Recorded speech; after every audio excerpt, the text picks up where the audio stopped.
I'm Matt Gelka in Washington, where both Democrats and Republicans are accusing each other of weaponizing the government for their own personal gain.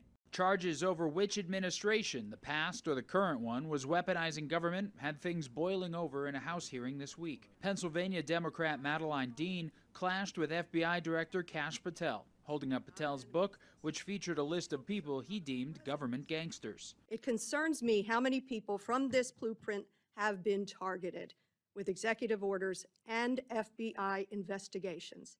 The FBI cannot be weaponized, and under your leadership, it has been nothing but a weapon. Ma'am, you want to know who was targeted by a weaponized FBI? Me. Patel, critics, and the president himself believe the Biden administration weaponized the power of the Department of Justice to prosecute Donald Trump as well as Republican voters. They weaponized the vast powers of our intelligence and law enforcement agencies to try and thwart the will of the American people. Director of National Intelligence Tulsi Gabbard recently released a declassified Biden administration memo written in the months after the January 6th Capitol riots aimed at countering domestic terrorism.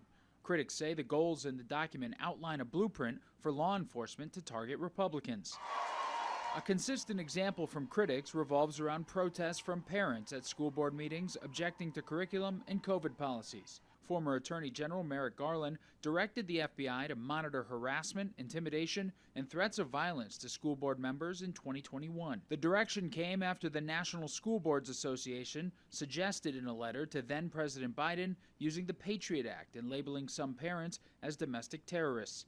They later apologized for the letter. Republicans pounced, with Garland playing defense at the time. My memo says nothing about domestic terrorism, says nothing about parents committing any such things. Some parents in Michigan and Virginia claiming that they were targeted by the Department of Justice and that their First Amendment rights were violated brought their case to multiple courts before trying the Supreme Court, but the High Court declined to hear it last year.